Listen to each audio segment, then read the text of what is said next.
folks, I'm Meet with Two Guys a Ride. Today, Rob and I are out here in beautiful Wisconsin, and we're here with Eric. Yep. Eric, thanks for having us out today. Yeah, no problem. Man, we have a piece of Toyota history standing behind us. You could say that. Yes, in many ways. You may remember Eric. If you haven't seen that video, look it up. We did his 87 Toyota Camry wagon. So, now, tell us what we have back here. Yeah, we have a 1967 Toyota Corona. They made these kind of starting the beginning of Toyota here in the U.S. Right, because they hadn't done so well in The late 50s. In the late 50s. Yeah. And then they developed this in Japan, and then made a U.S. version. Yep. Which is what this was. I think it came out in 64 or 65, but was marked as the next year model. Yeah.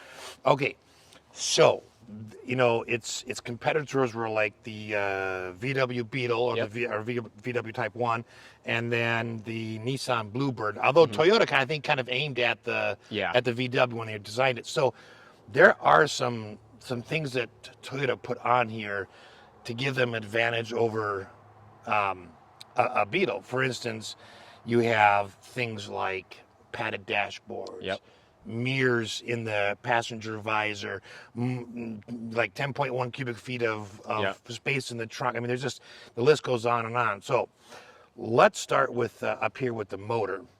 So in Japan, this was rated at 70 horse when it came out there. So what is this one? Because the U.S. market, I think, was different. Yeah, this is a 1900 cc or a 1.9 liter. Okay. Motor, so it's capable of 90 horsepower. Capable, yes. It's when it was new. Yeah, when it was new. So they claim they can go 90 miles an hour down the freeways, which is kind of tailored to the U.S. market and in the freeway system. And the quad headlights in the front are kind of a telltale sign for this car. You and I had noticed earlier when it says Toyota on the badge in the middle of the grille, that there is an opening on either side. And we were just hypothesizing, but tell us why you think they left that gap. Yeah, in Australia and Japan, I can't remember exactly which countries, but some of these were called Toyopet.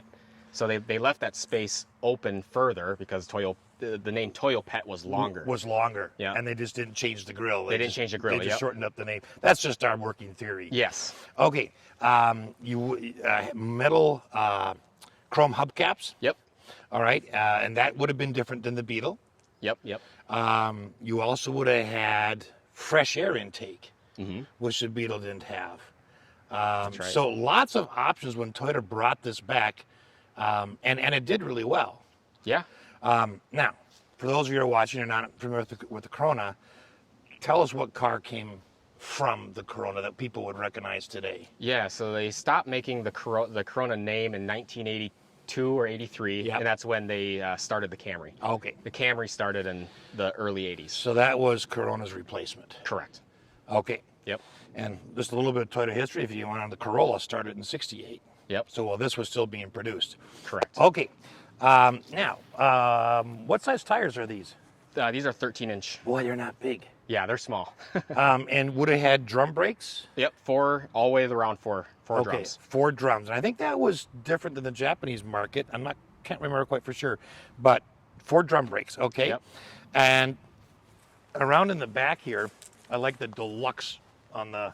Yep, the trim. The C-pillar back there. All right. Oh yeah, they even badged it as the 1900. Yep. Advertise that power. Oh right? yeah. Yep. But it has the manual or automatic? It's automatic. So was it 2-speed? 2-speed. Okay, and what did they call? There was a name for that. Toyo Glide. Toyo Glide, and I think that was based off the GM Power Glide. Correct. Yep. If I understand my history correct. So 2-speed, and then you could get a different engine and transmission and have a 3 on the tree. A 3 on. It was on the tree. Yes. Okay. But this would have been much more like the U.S. market. Yeah. To have it there, and then we'll get inside. But the square dashboard and the speedometer stuff all kind of lends itself to the U.S. market. Yep. All right, single exhaust. Yep. Okay.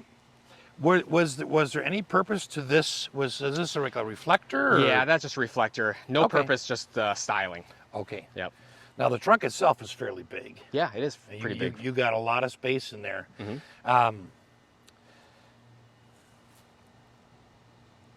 Okay, so prior to this being sold, they had the Crown.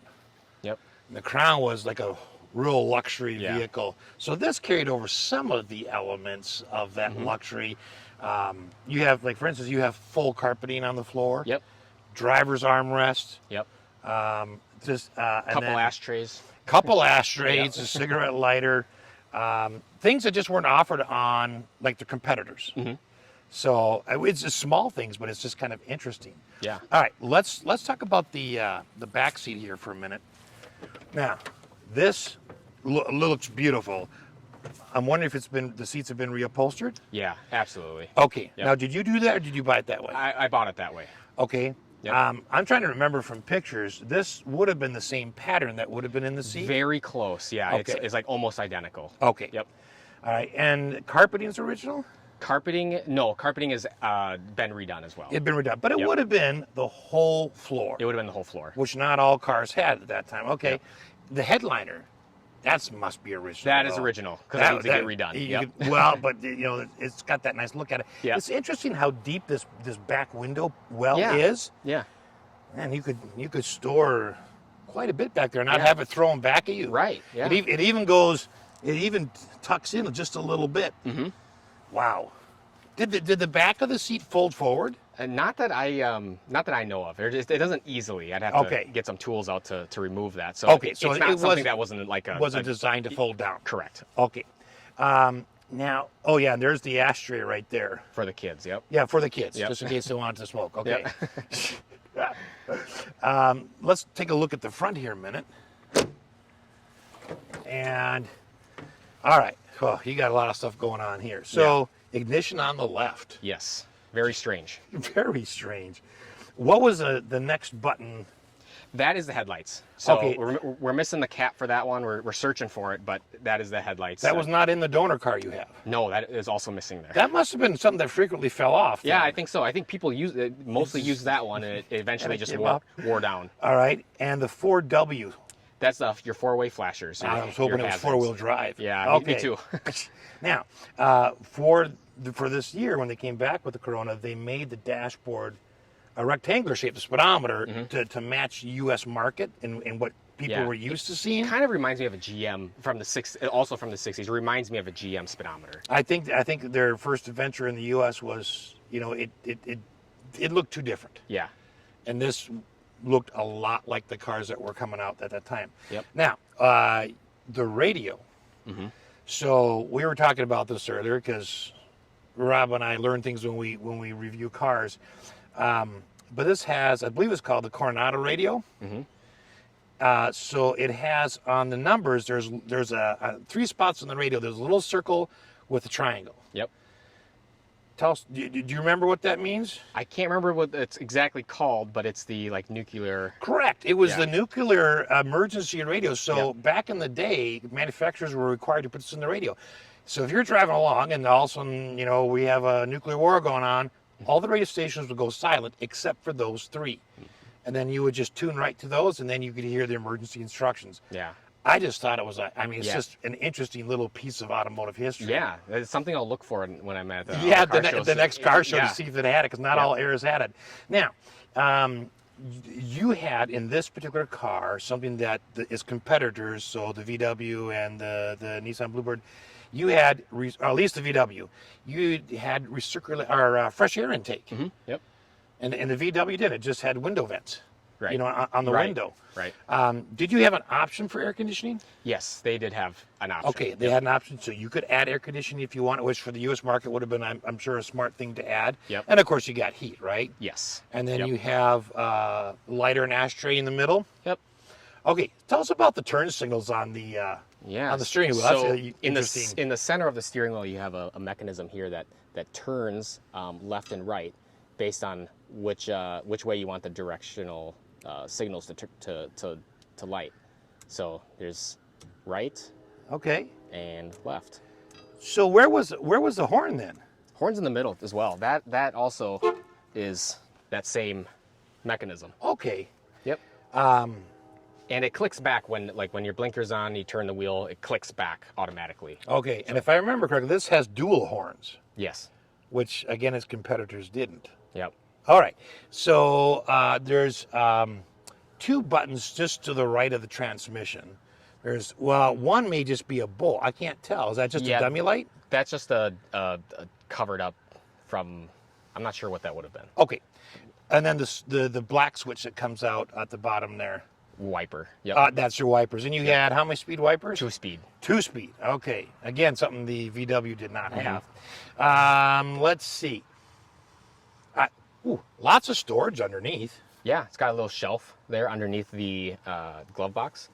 Now, the fire extinguisher would not have come with it brand new. No, it wouldn't have. That's something all classic car owners put in their cars at some point. That's right. All right. And then, of course, you had a regular glove compartment. Yep. Okay. And then otherwise, that little circle at the end is just a air vent. Yep. For your fresh air. Now, the transmission for a minute, I gotta jump back to that. It's interesting the way it's Yep. where things are placed. Exactly. So you have reverse all the way where you'd expect drive. You have reverse all the way where you expect drive or low. Yeah. Okay. Yep. And then you have neutral Neutral's where the first gear. It's basically the first gear you shift into. So you have, and then park is all the way. So you got neutral. Okay. Yep. All right. I did not see the red park there. I just saw the neutral. I thought, well, maybe you set the emergency brake on this and Nope. put it neutral. But okay, it does actually have a park. Okay. Now, what made you want to get a Corona? Yeah, so same story with the wagon. I love cars that were never meant to be preserved. So this is another example of stuff that people just use. They just bought it and used it, and then not many of them around anymore in decent shape. So when I saw it, had to have it again. And yeah, just kind of enjoying it and enjoying bringing it to shows and having people confused on about what it is. What is it? Yeah. You did find a donor car, right? Yes, I have a donor car. Okay. Have you actually used any parts off it yet? I can't remember. We use various pieces off of it here and there, here right? and there, but no major parts have been taken from it Okay. yet. And you have an engine and a transmission with that too. Correct. Although that one is the 3-speed manual. Yes, it is. Which you found out if you can't put the engine and match it up to the automatic transmission. Yeah, the mating between the transmission and the engine are different. So I could not just mate that manual up to this. It's a different bell housing. If you did that, you'd end up having to go with a manual shift. Yep. But it's still on the column then. It's still in the column. Yep, it's the same lever. Okay. Now the RPM gauge did not come with the car. Yeah, there's no tack. Okay. Yeah.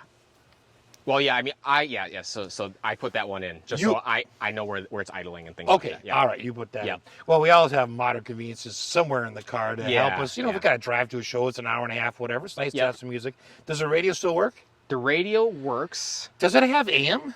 Only FM? AM. Only AM. Only AM. Okay. Yeah, I suppose it's probably hard to find a digital radio that matches that too. Yeah, exactly. I mean, just because of the rarity of the car. Yeah, and I don't want to hack it up either. Okay, so you want to leave it up as I want to original. leave it the original. Yeah. All right, so which brings me to my next question. So, how long have you had this particular car? Has it been a couple years, or? Yeah, I bought it in May of 2020. So Okay. I've had it just for a couple years now. And what all have you done to it? Yeah, I replaced the torque converter. The torque converter was leaking. Okay. So that's been redone. And other than that, it's just been maintenance. So Okay. oil changes, the lubrication services on Right. the chassis. How many miles does it have on it, roughly? It says 89,000. Okay. So I think that's original. Original? Yeah. Man. Now, it's always fun to work on these things, right? And that's a huge part of the adventure, I think. Yep. Is actually working on. You have a nice addition to that, where I believe your dad helps. Yeah. So I luckily have a place to store these cars, and we have a shop that we store them and we work on them. So your dad is a motorhead too. yeah, a little bit. Yep. Okay. Yep. so I think he collected cars before you. He did. Yes, he is a GM guy. So, and you converted him to Toyota. Yeah. Well, they're your cars. They're not his. Yeah, exactly. He's just storing he them. likes the muscle cars still. But this is something I just But think is, you know, the advantage is you got someone who can wrench with you. yeah, and he You got kinda, someone who knows where to look for parts. I mean, that's a Yep. huge. It's, Yep. it's like a, you know, I just think it's neat anytime you have a family involved. yeah, exactly. You know, Exactly. Yeah. Also, the guy that provides all the parts Yeah. and extra knowledge, is a guy in North Carolina. His name's Carlin Dinkler. He basically is like the god of these Coronas in North America. So he has all the parts. He has a warehouse full of engines, transmissions, drive shafts, and anything Okay. you may need. out there. Yeah, out in North Carolina. All right. Now you have done you know you have the '87. You have a couple of older Camrys. You've Older got Camrys, yeah. this one, right? Mhm. So, what advice would you give to someone who's just starting out? And I mean, obviously they're gonna have a passion for a certain brand or type of vehicle, right? Yep. But as they start, is there any advice, given your history and what you know, Yeah. what would you say to them? Yeah, you got to get something you really love Okay. because you're going to be spending a lot of time with it. And then get something that's very complete. I think that's one thing that I've learned is like you want to get I've heard other car people say it, but you get the best version you can. Best version you can. Because it'll pay itself in the long run. You know, finding parts and going through that process. Okay. It's just better to have everything complete if you can. So buy Okay. the best version of whatever you Whatever love. you have. Yep. All right, Eric. So, what is one of your favorite memories with this particular car?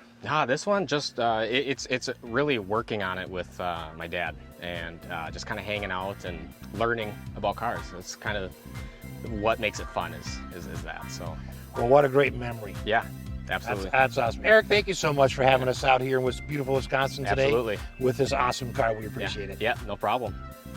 Thanks for watching.